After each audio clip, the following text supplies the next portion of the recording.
प्रथम अध्याय अर्जुन विषाद योग। कृष्ण अर्जुन संवाद। धृतराष्ट्र बोले, हे संजय, धर्म भूमि कुरुक्षेत्र में एकत्रित युद्ध की इच्छा वाले मेरे और पांडु के पुत्रों ने क्या किया?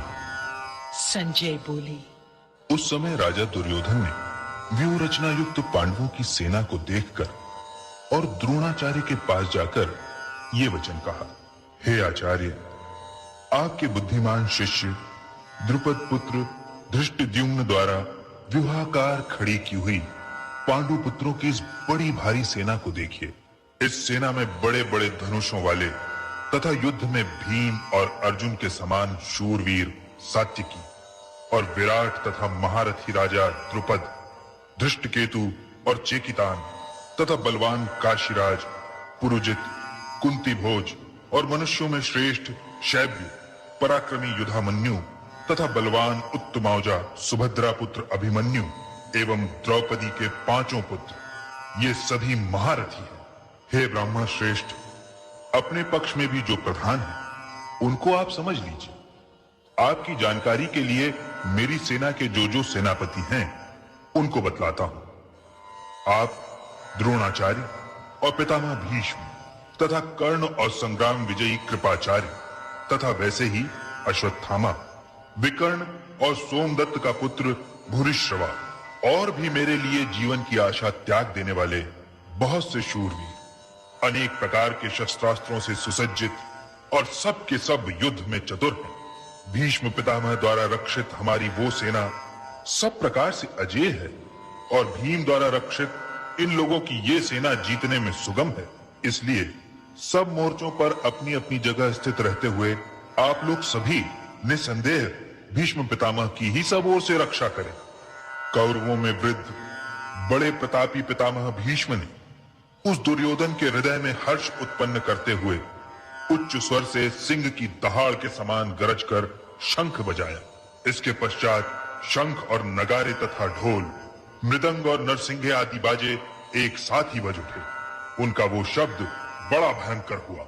इसके अनंतर सफेद घोड़ों से युक्त उत्तम रथ में बैठे हुए श्री कृष्ण महाराज और अर्जुन ने भी अलौकिक शंख बजाए।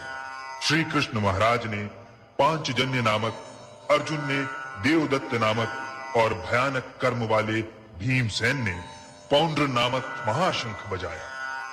कुंती पुत्र राजा युधिष्ठिर ने अनंत विजय नामक और नकुल तथा सहदेव ने सुघोष और मणिपुष्पक नामक शंख बजाए।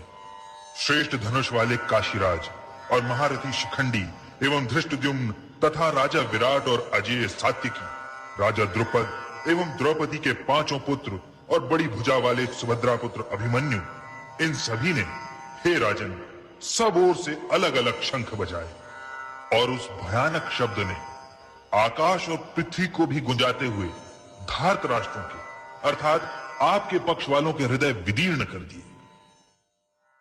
हे राजन, इसके बाद कपिध्वज अर्जुन ने मोर्चा बांधकर डटे हुए धृतराष्ट्र संबंधियों को देखकर उस शस्त्र चलने की तैयारी के समय धनुष उठाकर ऋषिकेश श्री कृष्ण महाराज से ये वचन कहा, हे अच्युत, मेरे रथ को दोनों सेनाओं के बीच में खड़ा कीजिए और जब तक कि मैं युद्ध क्षेत्र में डटे हुए युद्ध के अभिलाषी इन विपक्षी योद्धाओं को भली प्रकार देख लूं कि इस युद्ध व्यापार में मुझे किन किन के साथ युद्ध करना योग्य है, तब तक उसे खड़ा रखिए। दुर्बुद्धि दुर्योधन का, युद्ध में हित चाहने वाले जो ये राजा लोग इस सेना में आए हैं, इन युद्ध करने वालों को मैं देखूंगा। संजय बोले, हे धृतराष्ट्र, अर्जुन द्वारा इस प्रकार कहे हुए वचनों के पश्चात महाराज श्री कृष्णचंद्र ने दोनों सेनाओं के बीच में भीष्म और द्रोणाचार्य के सामने तथा संपूर्ण राजाओं के सामने उत्तम रथ को खड़ा करके इस प्रकार कहा कि हे पार्थ, युद्ध के लिए जुटे हुए इन कौरवों को देख। इसके बाद पितापुत्र अर्जुन ने उन दोनों ही सेनाओं में स्थित ताऊ चाचों को, दादों परदादों को, गुरुओं को, मामाओं को, भाइयों को, पुत्रों को, पौत्रों को तथा मित्रों को, ससुरों को और सुहृदों को भी देखा। उन उपस्थित संपूर्ण बंधुओं को देखकर वे कुंती पुत्र अर्जुन अत्यंत करुणा से युक्त होकर शोक करते हुए ये वचन बोले। हे केशव,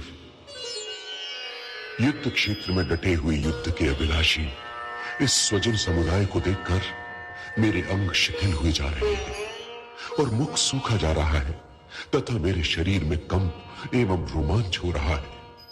हाथ से गांडीव धनुष गिर रहा है और त्वचा भी बहुत जल रही है तथा मेरा मन भ्रमित सा हो रहा है, इसलिए मैं खड़ा रहने को भी समर्थ नहीं हूं। हे केशव, मैं लक्षणों को भी विपरीत ही देख रहा हूं तथा युद्ध में स्वजन समुदाय को मारकर कल्याण भी नहीं देखता। हे कृष्ण, मैं न तो विजय चाहता हूं और न राज्य तथा सुखों को ही। हे गोविंद, हमें ऐसे राज्य से क्या प्रयोजन है अथवा ऐसे भोगों से और जीवन से भी क्या लाभ है। हमें जिनके लिए राज्य, भोग और सुखादि अभीष्ट है, वे ही सब धन और जीवन की आशा को त्याग कर युद्ध में खड़े हैं। गुरुजन, ताऊ चाचे, लड़के और उसी प्रकार दादे, मामे, ससुर, पौत्र, साले तथा और भी संबंधी लोग हैं। हे मधुसूदन, मुझे मारने पर भी अथवा तीनों लोगों के राज्य के लिए भी मैं इन सबको मारना नहीं चाहता। फिर पृथ्वी के लिए तो कहना ही क्या है। हे जनार्दन, धृतराष्ट्र के पुत्रों को मारकर हमें क्या प्रसन्नता होगी। इन आतताइयों को मारकर तो हमें पाप ही लगेगा। अतएव हे माधव, अपने ही बांधव धृतराष्ट्र के पुत्रों को मारने के लिए हम योग्य नहीं है, क्योंकि अपने ही कुटुंब को मारकर हम कैसे सुखी होंगे। यद्यपि लोभ से भ्रष्ट चित्त हुए ये लोग कुल के नाश से उत्पन्न दोष को और मित्रों से विरोध करने में पाप को नहीं देखते, तो भी हे जनार्दन, कुल के नाश से उत्पन्न दोष को जानने वाले हम लोगों को इस पाप से हटने के लिए क्यों नहीं विचार करना चाहिए। कुल के नाश से सनातन कुल धर्म नष्ट हो जाते हैं। धर्म के नाश हो जाने पर संपूर्ण कुल में पाप भी बहुत फैल जाता है। हे कृष्ण, पाप के अधिक बढ़ जाने से कुल की स्त्रियां अत्यंत दूषित हो जाती है। और हे वार्ष्णेय, स्त्रियों के दूषित हो जाने पर वर्ण संकर उत्पन्न होता है। वर्ण संकर कुल घातियों को और कुल को नरक में ले जाने के लिए ही होता है। लुप्त हुई पिंड और जल की क्रिया वाले अर्थात श्राद्ध और तर्पण से वंचित इनके पितर लोग भी अधोगति को प्राप्त होते हैं। इन वर्ण संकर कारक दोषों से कुल घातियों के सनातन कुल धर्म और जाति धर्म नष्ट हो जाते हैं। हे जनार्दन, जिनका कुल धर्म नष्ट हो गया है, ऐसे मनुष्यों का अनिश्चित काल तक नरक में वास होता है, ऐसा हम सुनते आए हैं। हा, शोक, हम लोग बुद्धिमान होकर भी महान पाप करने को तैयार हो गए हैं, जो राज्य और सुख के लोभ से स्वजनों को मारने के लिए उद्यत हो गए हैं।